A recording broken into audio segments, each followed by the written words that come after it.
मेघवर्णं शुभाङ्गम् लक्ष्मीकान्तं कमलनयनं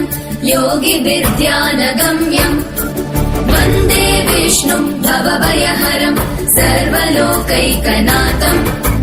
शान्ताकारं भुजगशयनं पद्मनाभं सुरेशम् विश्वाधारं गगनसदृशं मेघवर्णं शुभाङ्गम् लक्ष्मीकान्तं कमलनयनं योगिभिर्ध्यानगम्यम् वन्दे विष्णुं भवभयहरं सर्वलोकैकनाथम्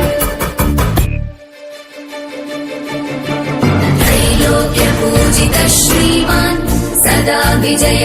वर्धन शान्ति कुरु गदा पाणे नारायण नमोऽस्तुते